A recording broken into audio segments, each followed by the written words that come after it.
Well, good evening, AP Calculus students. Welcome to another edition of This Week in AP Calculus. And this week we are going to be covering limits. The students in my class are going to be taking their limits test this week. So I'm using this episode to really just do a complete recap of the topic of limits to get them ready for the test. So what I'm going to start off with is going through just a quick overview, maybe for 10 minutes, of the main topics, things that you need to know about limits to get ready for the test. So I'm going to share my screen and we will go through, I've got 8 different topics that you need to know about in order to be ready for our test. So let me get right to those. All right, so here we go. If you are watching this live, or if you're watching it on replay, be sure to leave me a comment to let me know that you were here and maybe where you are from, if you're one of my students or another student somewhere else. All right, so the first topic that we covered in our class was the idea of the average rate of change versus the instantaneous rate of change. This will become more evident when we get into the next unit as to why we were talking about AROC and IROC to start with. But basically, average rate of change is something that you would have learned about back in probably Algebra 2. But average rate of change of a function over an interval from A to B, right? There has to be some sort of interval along the x-axis that you're interested in an average rate of change. And that calculation would just be, it's basically a slope calculation, right? It's f of b minus f of a, right? The difference in the two y values divided by the difference in the x values. So that's what we call instantaneous rate of change. Average rate of change. Now, the instantaneous rate of change is the rate of change at a particular point on a curve. And we're going to need calculus to do an exact calculation for the IROC, or instantaneous rate of change. But in our class, what we did is we estimated instantaneous rate of change by letting the difference along the x-axis be very, very small. So, for example, if I wanted to find the instantaneous rate of change at a particular value on a function, say at x equals 4, then I could select an interval 4 to maybe 4.01, right? Or even maybe go to 3.99 to 4.01 and use that as my interval, and then do an average rate of change calculation for that. So that was the kind of the first introductory topic before we even got into the idea of limits. Topic 2 that you want to be aware of is being able to find limits graphically and numerically. So I'm not going to go over examples here. I'm just going over the topics that you need to go back and study to be ready for the test. Okay, so and really what we are doing here is we did define what in the world a limit actually is, right? So a limit the limit of a function as x approaches a particular value of x, as x approaches c, is going to be that y value that the function would get very, very close to, the closer that you got to the value of x that you were interested in. And so we said that the limit is going to exist if and only if you check the limit from the left at that particular x value, and that's the same as the limit coming in from the right. And just to go over again what that really is talking about is if we take a look at a function, and let's suppose it has a hole and passes through the hole and keeps on moving on. Well, if we consider this our x equals c, and then this over here, the location of that hole on the y-axis is f of c, then if I come in from the right or from the left and approach c from both sides, you can see that the closer you get to c from both the right and the left, you are getting closer and closer to that y value f of c, which here we're calling it L. If we call that the value L. So the function is, the limit rather of the function at a particular x value is only going to exist when you have the same limit coming in from the right and the left. One of the common mistakes that students make in identifying a limit is they forget that we are not talking about what the y value is exactly at c, right? Because that is what we call f of c, right? That in this case would not exist because there is no y value when x takes on a value of c. But the limit does exist, right? The limit as x approaches c does exist because the left and right hand limit is the same. It happens to be L. Now, one of the things to keep in mind about this class is that the limit as you approach a vertical asymptote doesn't exist, right? Because it has to be a real number.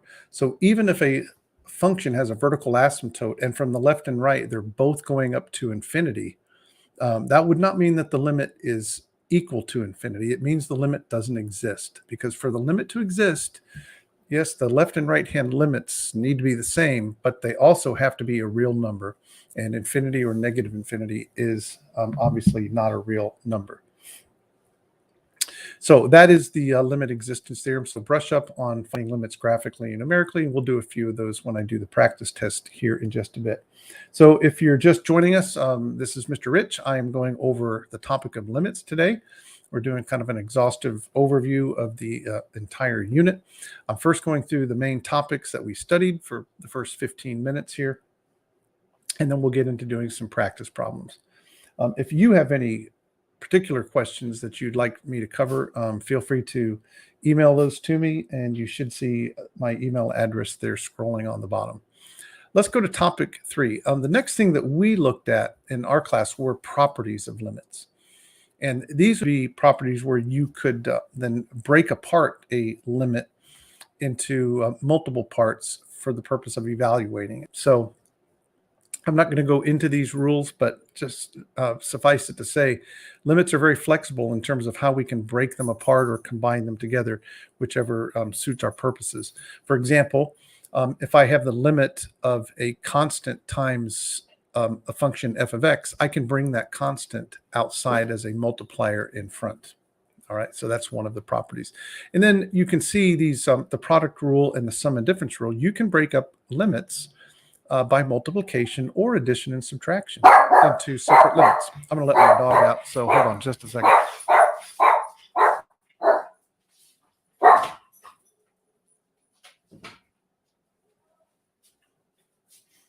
All right, dog out of the office.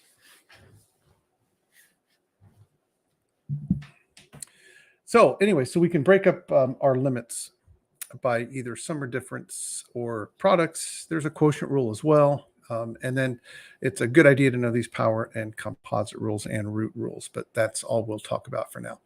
When we got into topic 4, we were finding limits analytically. So without the benefit of a graph or a table of values for the function, these are the different methods that we learned how to use.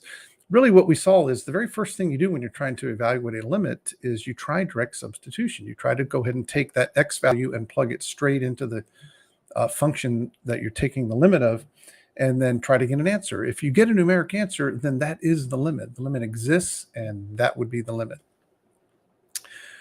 Then from there, really what you do is you go down to step 3, right? Well, let me state this. If it doesn't work, right? If direct substitution doesn't work, and you get an answer of 0 over 0 when you try direct substitution, what that means is you just don't know what the answer is. The limit probably exists, but you've got some more work to do to try to figure out what the limit actually is. And I train my students to never, on a free response question, write that a limit is equal to 0 over 0. Because that would be a false statement. You're making a false equality.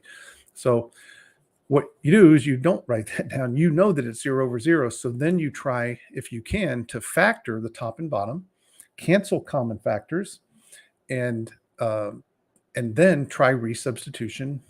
Try substitution again. Try to plug your x value back in after you have simplified the rational expression.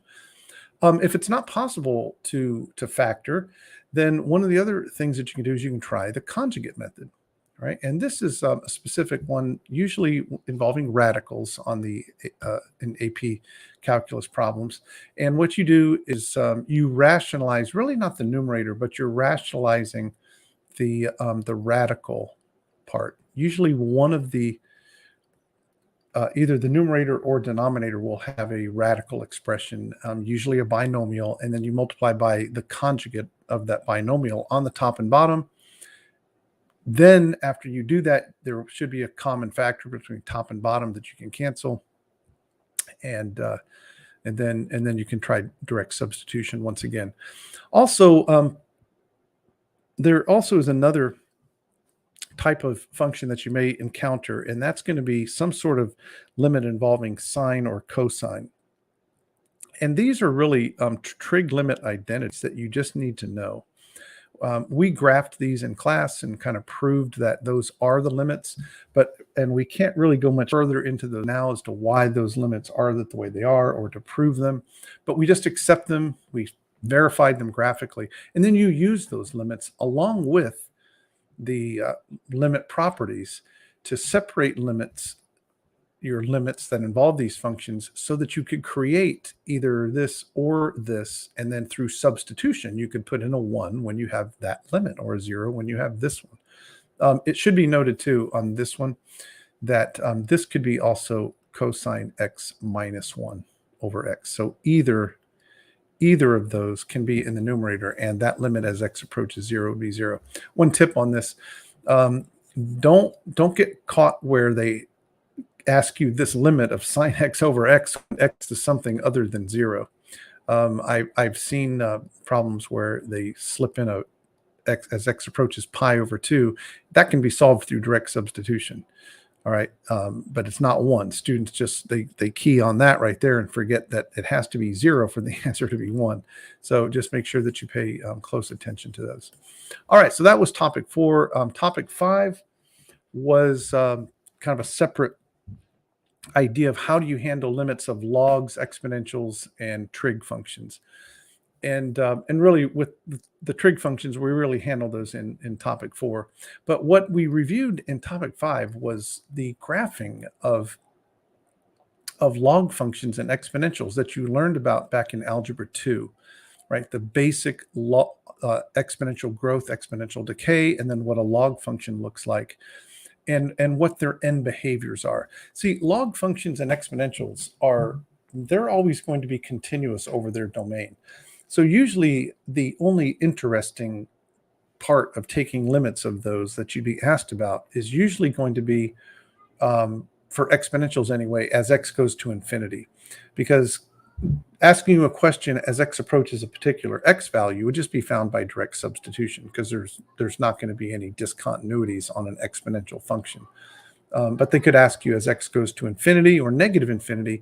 And I showed my students 2 ways to do that. I showed them how to do it graphically, right? Sketch a graph using the transformation of your basic exponential function. If there's any horizontal shifts that would adjust the horizontal asymptote, or if there were any reflections across the x or y axis. So you come up with a sketch of the behavior of the function, then answer the infinite limit question at x goes to infinity or negative infinity. And the same thing with logs. So I'm not going to go into that, but just suffice it to say, it's a good idea for you to go back and review, not just for this particular unit for limits, but for the rest of the Calc class. You want to know your basic log and exponential functions and how to transform the parent functions, the graphs of the parent functions when they transform the equations. All right. Okay, so let's move on here. So then topic 6 was limits and continuity. So really our first use of limits really was to define what it means for a function to be continuous at a particular value of x. And so here's the definition. F of x is going to be continuous at a particular x value only if the limit exists and the function exists at that value, and they happen to be equal to each other. Now, we did this kind of in 3 parts, right? We said that in order for a function to be continuous at x equals c, we kind of went through it this way. F of c must exist So I must be able to get a y value when I plug my c into the function. Number two, the limit must exist as I approach c. And the side note to that is, how do I know if the limit exists? Well, you have to make sure that the left and the right hand limits are the same value. If they are the same value, then the limit will exist. This is particularly important when you're dealing with piecewise functions. When you are evaluating a limit at the place where the pieces of the function join together at the x-axis, then you have to check both left and right to make sure that the limit exists. And we'll work, I think one of our free response questions tonight will include this. And then thirdly, the two things that exist, f of c and the limit of the function as x approaches c, they have to be the same value. All right, so review that. We did talk about properties of continuity, that if I have two functions that I know are continuous at a particular x value, then if I do different combinations of those functions, we would know that they also would be continuous at that value. All right, topic 7 was infinite limits and limits at infinity. And really what this had to do with was the idea of horizontal asymptotes and vertical asymptotes. So I first want to deal with the idea of vertical asymptotes. Now, you learned in pre-calc how to determine if a function has a vertical asymptote. And that was that you took your rational function and you factored it completely. You factored the numerator and denominator. And you look for discontinuities in the denominator, right? Any zeros in the denominator, for the denominator part of your rational function, those are discontinuities. And any that didn't get canceled, any of those factors in the denominator that did not get canceled by a factor in the numerator, then those were locations of vertical asymptotes. But if you're asked on an AP exam for what are the vertical asymptotes, you need to use limits to justify that there is a vertical asymptote there. And this is what you have to show. For a vertical asymptote to exist at a particular value, the limit as you approach the vertical asymptote, if the vertical asymptote is at C, the limit as you approach from the right must be equal to either infinity or negative infinity, because that's what functions do at their vertical asymptotes. They should either shoot straight up or straight down and approach that asymptote, right? Or the limit as we approach C from the left must equal infinity or negative infinity. And you really just have to show one of these. Now, it's important to point here, I haven't mentioned this so far tonight, but right and left-hand limits can equal infinity or negative infinity. A two-sided limit cannot, right? A two-sided limit only exists when the right and left-hand limits are the same and they're equal to a real number. But we can express left and right-hand limits with infinity or negative infinity. And so when you're working a vertical asymptote problem, proving that there's a vertical asymptote at a particular value of x, you have to then go through the procedure of finding, analytically, finding which way the function's going, to infinity or negative infinity, okay? And we've worked lots of examples of those, and if I have time, I'll work those tonight. All right, and then the last topic that we covered was the Intermediate Value Theorem. And this says that if a function is continuous over a closed interval a to b, then f of x takes on every value between f of a and f of b on that interval. Now, I'm going to show you kind of from a graphical standpoint what this means. So let's suppose we choose our interval to be a and b, and that we know that our function is continuous over that interval. Okay, and so then we say, okay, well, that would be f of a, where my function, where my x is b, that value would be f of b. Now, if the function's continuous over the closed interval from a to b, that means everywhere along the curve, there's going to be a y value in between f of a and f of b. Now, that makes logical sense, I guess, but Another way that really we think about this is if you give me a value that is between f of a and f of b, and I'm just going to call it L. You give me a number L. By the intermediate value theorem, I know that if L is sandwiched between f of a and f of b, if the function is continuous, by the intermediate value theorem, there has to be at least one value of x, which I'll call c, that would be between a and b. So you pick me an in-between value on the y-axis between f of a and f of b. I'll find an in-between value of c that's between a and b. Now, that may seem obvious or it should seem obvious. Now, kind of the counterexample to that would be if the function's not continuous, what would that look like? I will show you that.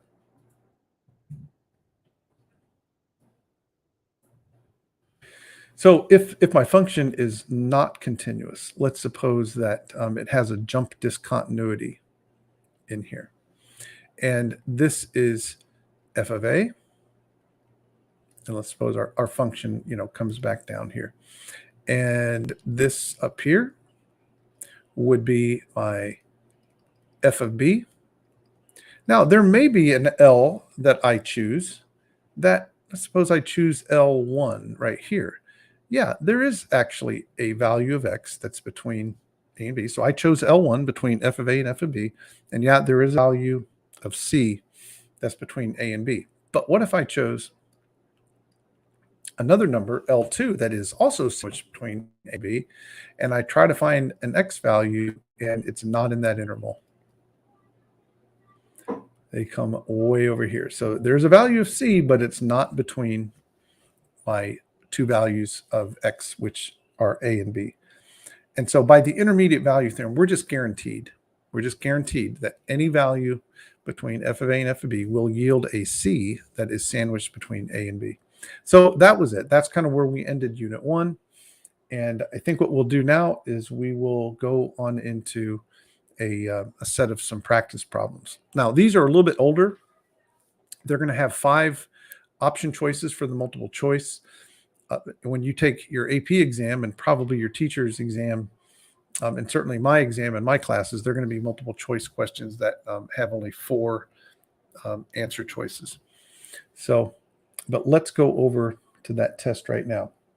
And again, if you're just joining or you're watching this on replay, what we're doing is going over limits. And I've just gone through the first, or the 8 topics that I covered in my class. And now I'm going to work through a set of practice problems, so multiple choice and free response. So let's scoot over there. All right, so let's go to the first problem here. This says that we're doing a limit to infinity. So this is 2x minus 1 times 3 minus x. There you go, you can see it. Now, what I'm going to do here is I know that when I take limits to infinity, I'm really talking about the end behavior of the function. And I know that the leading coefficient, if I were to go ahead and multiply these 2 binomials, would give me a negative 2x squared as my highest term. Okay, the highest degree term. And also down here, I would have x squared. And one thing that we know about end behavior of rational functions, that if I do have the same degree on the top as I do on the bottom, then the end behavior out to infinity is just going to be the ratio of the 2 coefficients of those highest degree terms. So the answer here is negative 2. All right, so that is a very easy problem that really doesn't require us to do it analytically with limits if we understand that a limit to infinity is really asking us what's the end behavior out to the right. All right, and then we can revert back to our analysis in pre-calc. All right, number 5 right here is asking us to take a limit as x approaches 0. I try direct substitution. That's going to always be my first choice. I'm going to get 0 over 0, obviously. So what I know is that the limit probably does exist, but I just need to do more work to find out what it is. So I'm going to then factor my numerator and denominator. It looks like I can pull out an x squared here, and that's going to give me 5x squared plus 8. I also can factor out a greatest common factor of x squared down here, which gives me 3x squared minus 16. These x squareds are going to cancel. I will try direct substitution again, and I'm going to get 8 over negative 16, or a negative 1/2. There we go. Next question. Next question is, let f be the function defined above. Which of the following statements about f are true?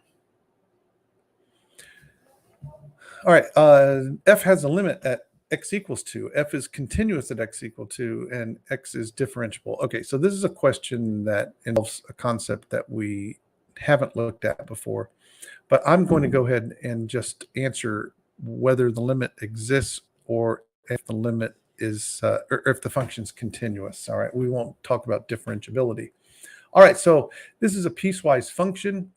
If f has a limit at 2, what would have to happen is the limit as I approach 2 from the right would have to equal the limit as x approaches 2 from the left, right? That's the requirement for the limit actually existing, if it has a limit. Now, this function right here is the function as we get either to the left and right, Because this is saying when x is not 2, that would mean from the left at 2.01 or from the right at 2.01 or from the left at 1.99, I'd be using that function. Now, through direct substitution, by putting 2 in there, I get 0 over 0. So what I can do with my f of x is I'm going to factor my x plus 2, x minus 2, the difference of 2 squares on the top, x minus 2. Okay, and through direct substitution, I know that that is 4. So the limit does exist. Okay, so this is a yes. The limit does exist at x equals 2. Now, is it continuous? Well, it's not going to be continuous, right? Because if I'm getting close from both the left and right at a y value of 4, this is what this function looks like. Over here at 2, what's happening when we get exactly to x equals 2, the function is 1. But when x is 2 from the right or left, there has to be a hole, and the function is coming in at 4. So the function would not be continuous, which also means the function would not be differentiable there either, but that's not really what we're talking about tonight. All right, let's go to another one. So here we have a figure that shows a graph of a function f with a domain of 0 to 4. Which of the following statements exists? Well, they're looking at limits from the left and right and then two-sided. Now, this is interesting because when we come close to the to 2 from the left at that hole, we are getting close to a particular y value. Now, a lot of students will say that that limit doesn't exist because there's a hole there. Yeah, there's a hole there at 2, right? But the function does exist all the way up to, but excluding 2. But the point is, as you come in from the left at 2, you are encroaching, getting close to this, whatever this y value is. We'll call it L. So yeah, the limit there is going to exist. From the right, yes, it's going to exist as well, and it'll be equal to whatever that y value is. But those are going to be two different values, right? This would be a different value for my left hand than my right. So this would be a no. And so my answer here is going to be C. Next question. We're going to skip this one because this one involves derivatives. So let's move on to this one.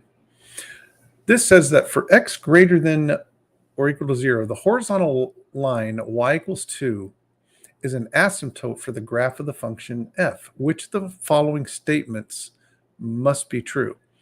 All right, let's just draw a picture of what this means. So if I have a function with a horizontal asymptote at 2, now Does that mean f of 0 is 2? No. F of x is not equal to 2. Okay, so also it gives us a restriction here, right? So we're only talking about the left or the right-hand side, to the right of the y-axis. F of x cannot be 2 for all x greater than or equal to 0. I like that answer. Okay. Does it mean that f of 2 is undefined? No, because the function probably is coming down. There's a value for f of 2, so I don't think that must be true. As x approaches 2, the function is equal to infinity. No, actually, that's kind of backwards, right? That doesn't make any sense because we're not really talking about an x value of 2, so that doesn't make a whole lot of sense. Now, this one here, the limit as x approaches infinity of f of x equals 2. Yeah, so as I go out to the right, okay, I like this answer as well because that really is the definition of a of a horizontal asymptote. And as you go to infinity, it goes to a y value and the y asymptote. So let's consider the difference then between b and e because I like both of those. So f of x cannot be equal to 2 for all x that are greater than or equal to 0. Could the function have crossed 2? Yeah, this one, I believe, because it doesn't tell us that this does not tell us that it's a rational function. But I believe that this one is the one that has to be true right here, because that is the definition. Now, when I was talking to you about the topics that we covered, I talked about, there was one particular topic called vertical or limits at infinity and infinite limits.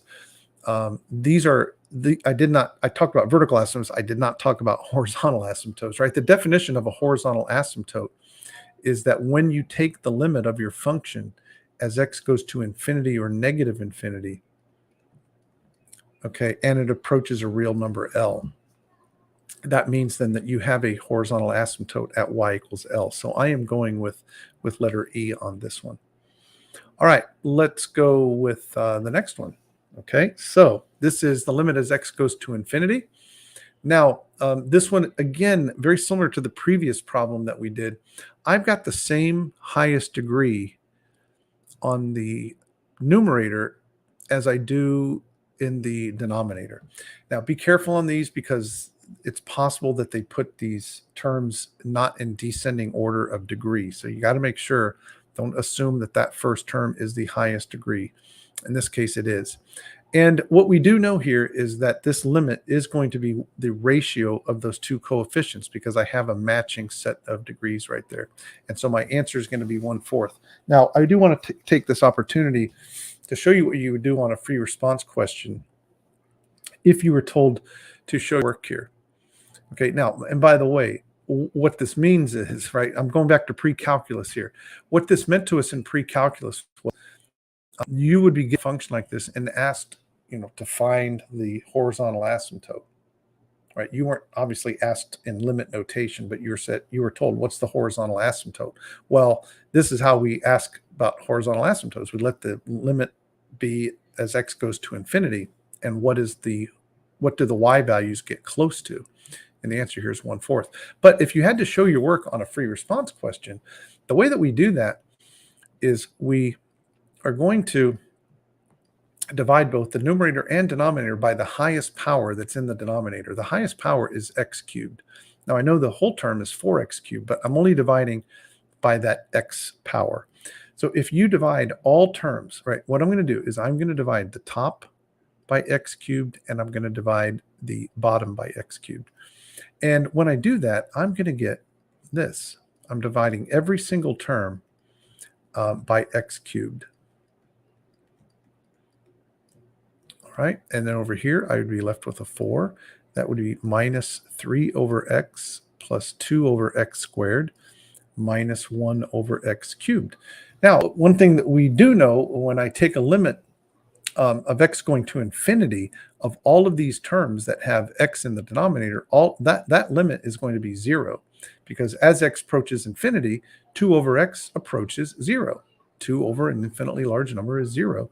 So all of these go to 0, right, that have x's in the denominator. And of course, this only makes sense when I'm taking the limit. I would never do this technique if I wasn't taking x to infinity.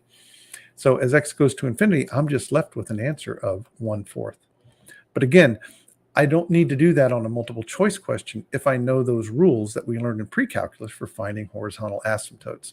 So you need to, and we covered that pretty extensively in our class. All right, so there's our answer, 1/4. All right, so again, this is a question about continuous and differentiability, but let's just talk about continuity here. So this function is continuous everywhere except point B and point D.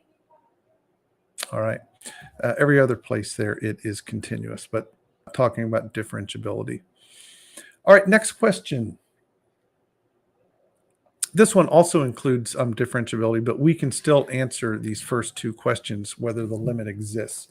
So for the limit to exist, the left-hand and right-hand limits have to be the same. So what I'm going to do then is take this left-hand limit as x approaches 3 from the left, and see, question mark, right? Is that the same as coming in from the right? All right. So, anyways, from the left, I'd be analyzing this. That answer is 5 by direct substitution, and this one coming in from the right-hand side would be 12 minus 7, 5. So yeah, the limit exists. Okay. Now, is it continuous? Well, yeah, the limit exists and it's 5. So for it to be continuous, f of 3 must exist, and f of 3 exists, right? Because I'd be using this to evaluate it, and it's 5.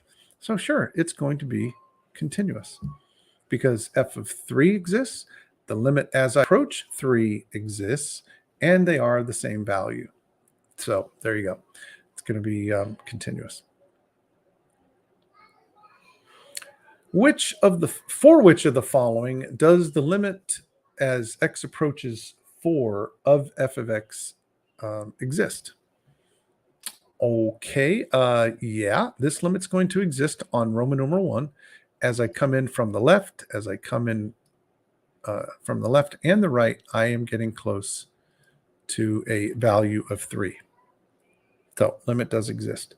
Over here, very same analysis. As I come in from the right, as I come in from the left and get closer and closer to 4, I am getting closer and closer to that y value, which happens to be 4 in that case. Here, the limit's not going to exist because my left-hand limit is 4, but my right-hand limit as I approach 4 looks to be 2. So this is just a 1 and 2 only. All right, now we're going to some free response questions. All right, so this was an actual free or part of a free response question in 2011, way back when. And it says that f is continuous at x equals 0. So they're telling us that it is, we got to show it. So I'm going to use my 3-part definition of continuity. So I need to first show that f of 0 exists. And to do that, I am going to use, since that's x less than or equal to 0, I'm going to use this. So that would be 1 minus 2 times sine of 0, which is equal to 1. Sine of 0 is 0. So f of 0, so I can say that f of 0 exists. Now what I need to do, so that was kind of my check number 1. Number 2, what I'm going to do is I want to show that the limit as I approach 0 of my function f of x exists, which means I need to find the left and right hand limit, right? So I'm going to find the limit as x approaches 0 from the right by direct substitution. So from the right, I would be using that function. So by direct substitution, that would be e to the 0. which is 1. I've already figured out the limit as I approach 0 from the left, because that is the same as f of 0, right? So that's going to be 1 minus 2 sine of 0, which is 1. So that means that my limit as I approach 0 does exist. Right? Those are the two things that I need to show, that the function exists at 0 and that the limit exists. And then finally, that they are the same value. Right? My f of 0 is the same as my limit as x approaches 0. And it's equal to 1. So f of x is continuous at x equals 0. All right, so that's a free response there that I've shown. I laid it out, showed all my work, and came to my conclusion that's supported by my work that f of x is continuous at x equals 0. All right. So here's another one. Okay, a 12,000 liter tank of water is filled to capacity. At time t equals 0, water begins to drain out of the tank at a rate modeled by r of t, measured in liters per hour, where r is given by the piecewise defined function. Is r continuous at t equals 5? Show the work that leads to your answer. Okay, so same type of problem. It's just in the context of an application. So first thing we're going to do is we're going to see, does the function exist at 5? Okay. So what would I use? Well, this is t less than or equal to 5. So I am going to go with 600 times 5 over 5 plus 3. All right. So this is 6,000 times 5 over 8. So I am going to get my calculator out for this.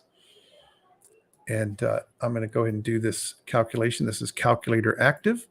So I'm going to do 6,000 times 5 divided by 8 and get an answer. It's 3750.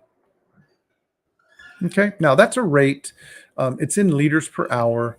Okay, so I'm going to say that that is 3750 liters per hour. All right, number 2. I now need to find the limit as x approaches 5.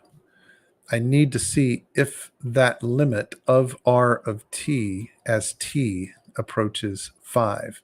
I need to know if that exists. So I'm going to find the left and right hand limit. Well, I've already found the left hand limit, right? The left hand limit is the 3750, because as I come in from the left, I would be using this function. But I'm going to write that explicitly here, that the limit as I approach 5 from the right is my 3,750 liters per hour. Now what I need to do is find the limit as t approaches 5 from the left, which means I would do direct substitution into this function, which would be 1,000 times e to the negative 0.2 times 5, right? I'm doing direct substitution. So, I'm going to go ahead and get the calculator out. See what happens here. It doesn't look like it's going to be 3750, but let's try it out. So we do 1,000 times e to the negative 0.2 times 5. Boom.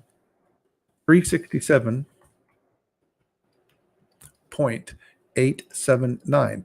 I want to take this opportunity to mention to you that when you're doing calculator active problems, getting decimal answers, the standard that AP applies is you must report your answer to 3 decimal points. There is no such thing as significant figures on the AP exam for calculus. Okay, probably in physics you do significant figures, not here. It's always 3 decimal places, and you can either round or you can truncate, right? I don't know why you would truncate, but I would just use normal rounding rules. In this case, that's going to be my answer. And so therefore, what I can say is that the limit of r of t does not exist. Okay, it does not exist because the limit as t approaches 5 from the right, the limit of r of t, I need to put in here the limit as t approaches 5. The limit as t approaches 5 of r of t does not exist because the limit of r of t from the right is not the same as the limit of r of t as t approaches 5 from the left. So, therefore, for r of t is not continuous. It is not continuous at t equals 5, right? You've got to answer the question, right?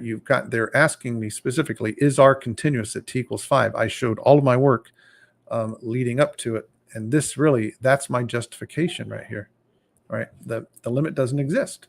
So therefore, it can't be continuous. Didn't miss by much, these two numbers, but they're not the same. All right, let's go to another one. Let f be the function given by f of x equals the natural log of x over x for all x greater than 0. All right, this is a derivative function, so we're not going to do that one. Okay, let's do this one.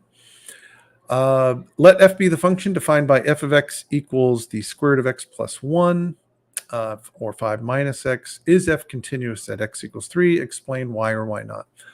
We've done a number of these. I think maybe we can skip this and go to another one. Let's go to this one. Right. To answer this question, I would have been saying whether the function exists at 3, which it does.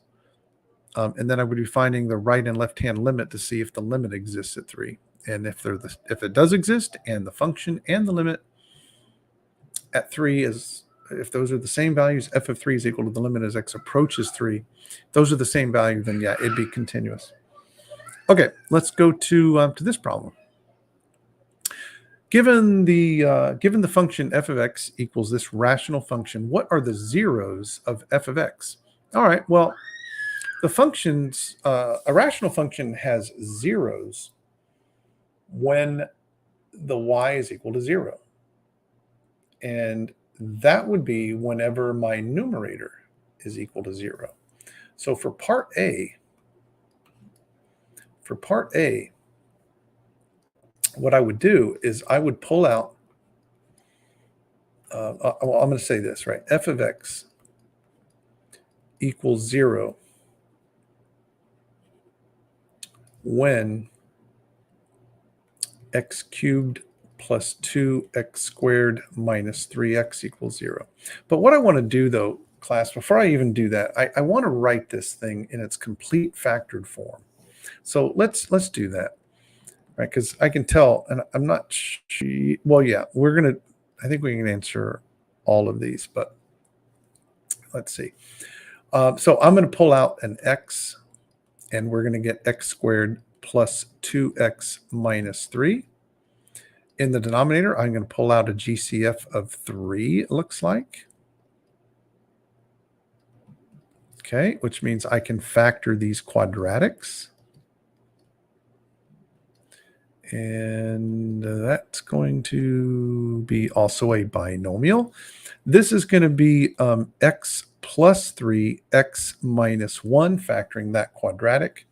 This one is going to be x plus 2, x minus 1. Okay, so it's good that we did this factoring, because I definitely have a hole at x equals 1. All right, now, so I do not have that as a 0, but my zeros for the overall function then are going to be this right here, when x is equal to 0 and when x is equal to -3. So f of x has zeros at x equals -3 and x equals 0, because my function will be 0 when the numerator is 0. All right, so that's going to be that. Now, let's just stop here and just consider what's happening at x equals 1, right? There is a hole at 1, and so this would not be part of the solution. I'm just doing kind of just some side analysis here, right? So I know that I do have a hole in that function at x equals 1. Now, if I evaluate f of 1 after I have removed the x minus 1s, what do I get? I get 1 times 1 plus 3, which is 4, over 3 times 3 times 3. So that's 4/9. So what's happening at 1 is not that it's crossing the x-axis, but what is happening is that it has a hole at 1, 4/9, right? That's the y coordinate of the hole. All right. So anyways, but we've answered. Now, I will point this out. It doesn't say justify your answer here. They just want you to find the zeros. Now, they do expect you to show your work. So I have shown my work by factorization. And then I stated my answer. F of x has zeros at those two values. Part B says, what are the vertical asymptotes of f of x? Now, look, we know where the vertical asymptote is. See, this is a very common mistake that students will make on the AP exam. Now, the vertical asymptote, it has one vertical asymptote. F of x has a vertical asymptote at, and if it's a free response, I'm not going to be lazy here. I'm going to go ahead and write that out. Has a vertical asymptote. Has a vertical asymptote at x equals -2. Now, what's interesting about this question is it doesn't tell you to justify your answer.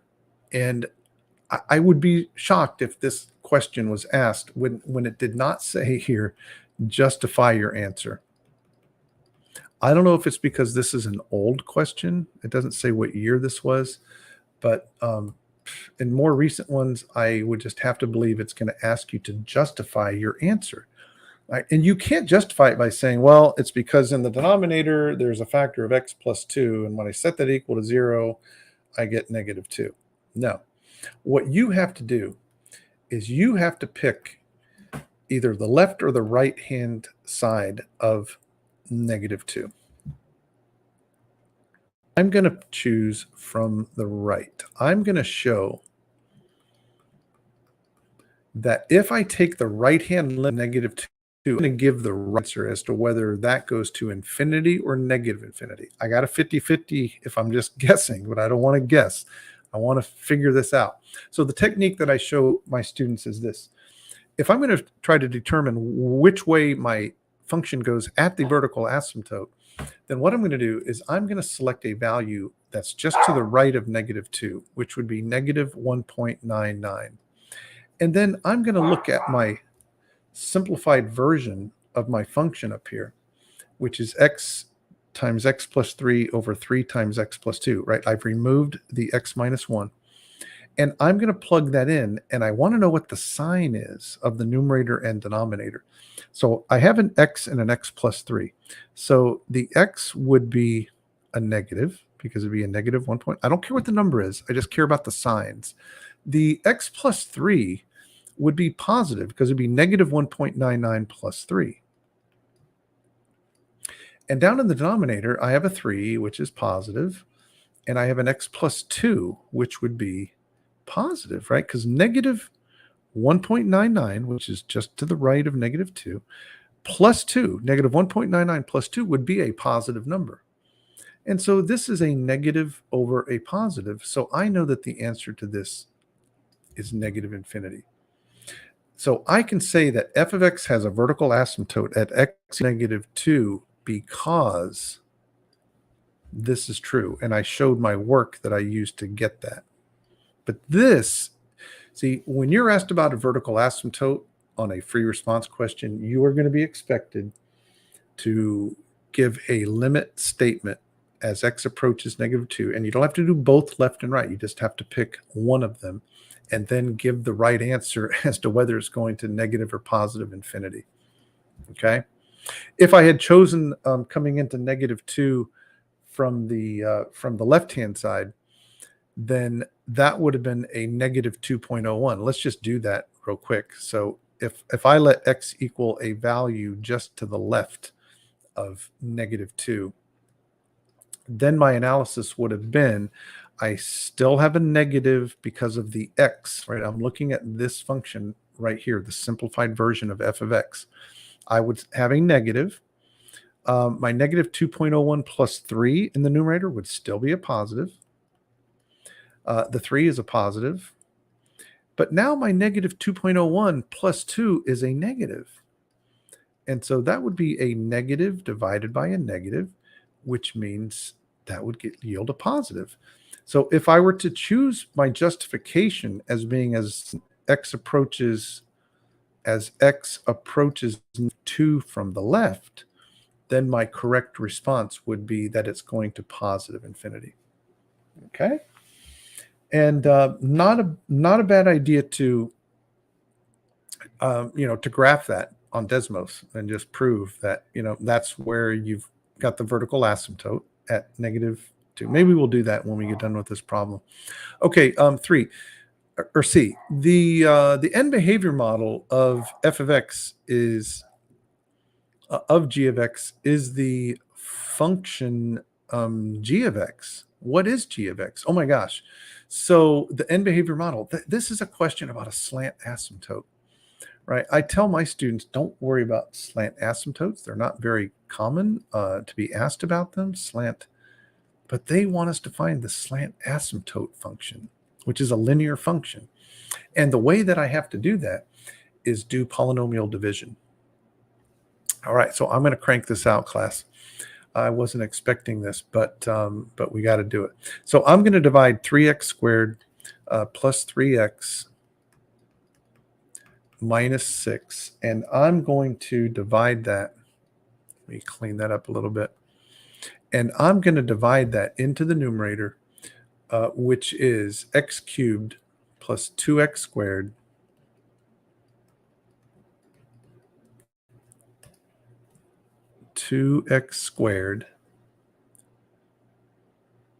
minus 3x, and I'll fill in the missing term there as a plus 0. Now, to get the ball rolling here, wow, I just don't like this at all. But so what could I do here? Could I simplify this? I could pull a 3 out of that. I just don't think I want to do that. So what I'm going to do to start this polynomial division is I have to divide my leftmost terms, right? X cubed over 3x squared. That's going to be 1/3 x. Right, so you always start these polynomial division by dividing your two leftmost terms, getting an answer, and then putting that above the x term. When you get that, then you're going to then multiply that right through here. So that's going to give me x cubed. It's going to give me a positive x squared. 3 times 1/3 is 1. And then that's going to give me a negative 2x. And then I'm going to do subtraction.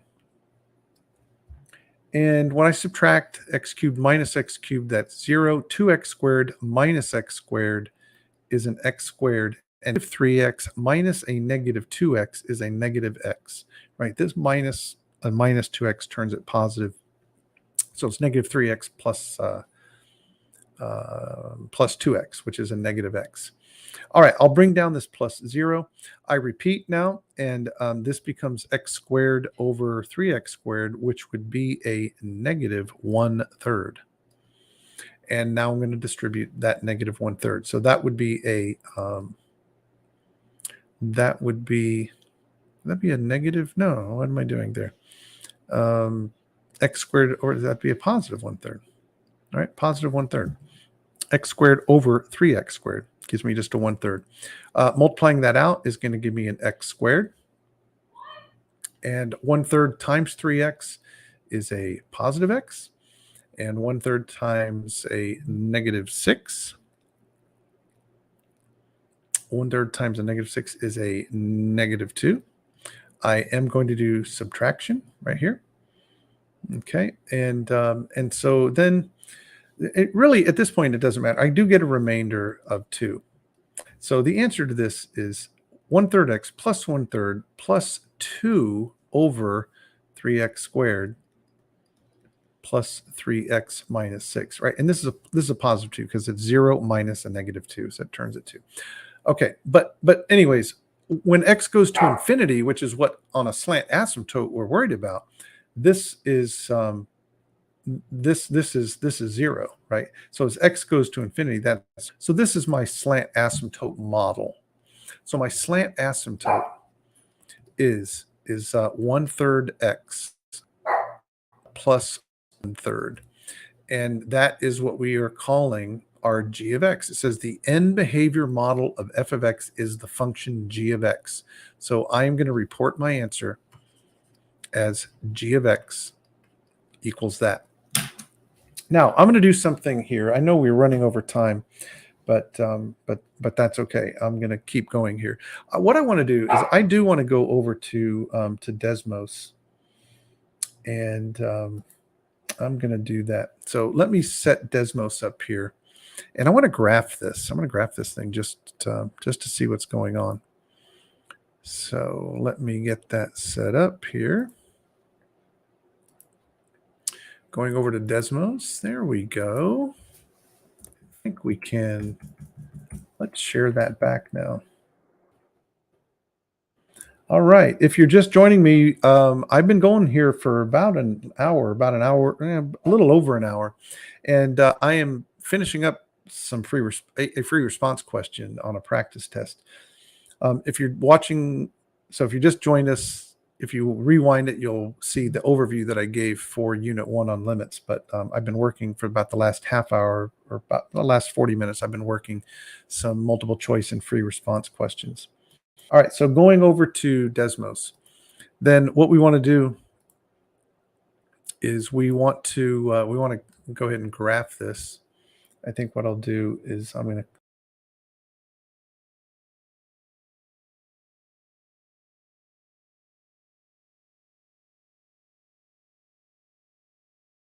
there we go. Yeah, so let's just look at me for a minute. There we go. All right, so I need to copy this over to Desmos, right? So we've got f of x is equal to 3x or x cubed plus 2x squared. So this is going to be x cubed plus 2x squared minus 3x. So I'm getting this into Desmos for us so we can look at it. And then we've got 3x squared plus 3x minus 6. 3x squared plus 3x minus 6. All right. I think I got it. Let's double check this. X cubed plus 2x squared minus 3x squared plus, okay, we got it. All right. So now I'm going to go back and share this screen here. I'll go back to this view right here. There we go. That's what we want to look at. So there's our function. Now, so we did, let's check our answers here. First of all, we said, what are the zeros?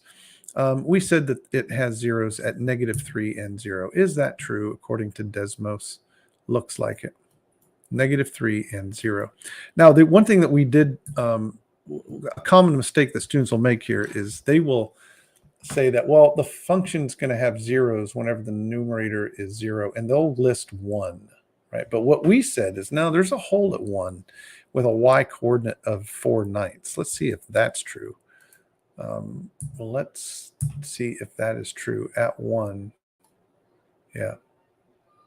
Yeah, 1 is 0. If you look, yeah, it's getting close to 0.444, which would be 4/9. So that's where the hole is right there. So that is not, in fact, a 0, even though x minus 1 was a 0 in the numerator. All right, now, the other thing that I want to graph here is I do want to graph the slant asymptote. So we found the slant asymptote to be 1/3 x plus 1/3. It looks like that's the slant asymptote, right? If you zoom in on this thing, the function sure is just riding up right close to that. Okay, so that is the slant asymptote. Okay, there you go. And so on both ends, as x goes to infinity. Now, what you did in what you did in pre-calculus was you were asked questions like, let me get back to this. What you were asked was, what's the end behavior of the function, and or are there horizontal asymptotes, or as x goes to infinity, where's it going? Well, because I've got a higher degree on the top than on the bottom, this thing's shooting off towards positive infinity. Okay, and it's following the slant asymptote to infinity. But anyway, so that's what we have. Now, the very last question is, what's the limit as x goes to infinity? Well, as x goes to infinity, it's going to infinity. Once you know the equation of the slant asymptote, then, sorry for my dog barking out there if you can hear that. What we know is that there's this there's this line with a slope of 1/3 that passes through 1/3, and the function's following that. So I know that the function is, it's either coming like that. I wouldn't have the benefit of looking at the graph, but I would know that what's happening is the function is following that slant asymptote. So the answer has to be to infinity, right? The answer to what is the limit of f of x as x goes to infinity is infinity.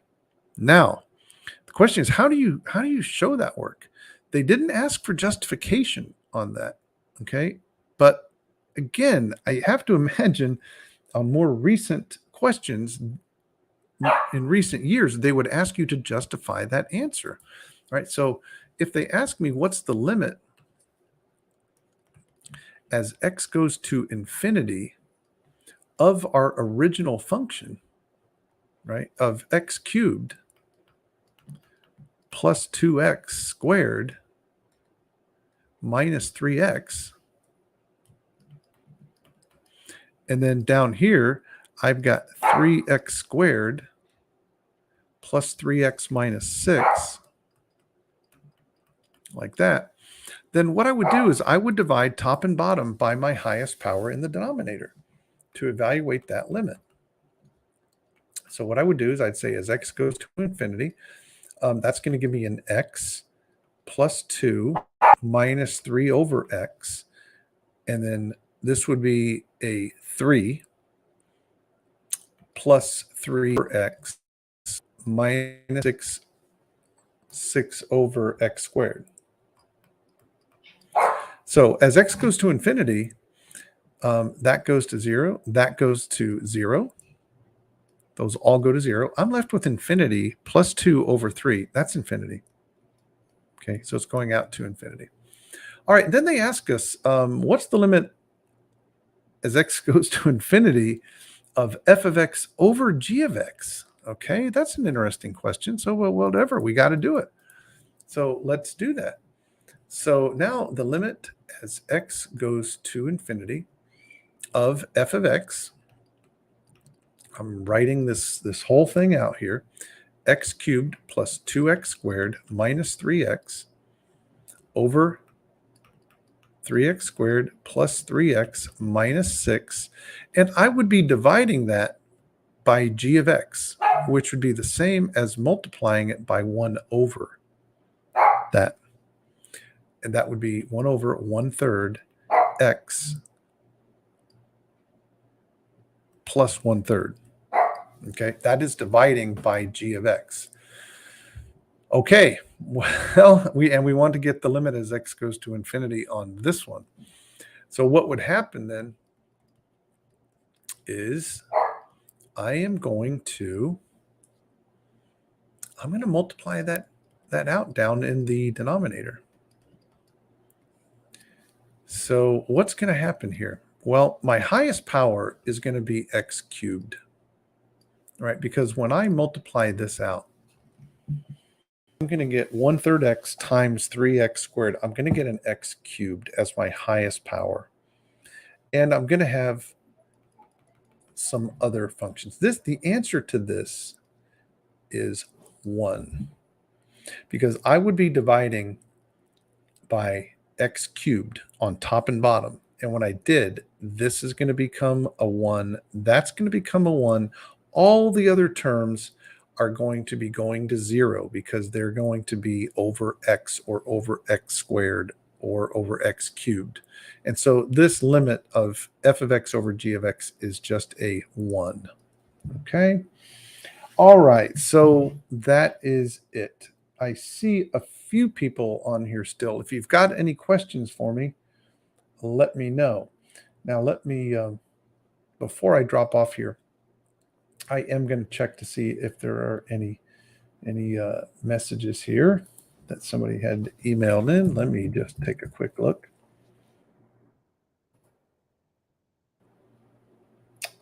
Let's see here.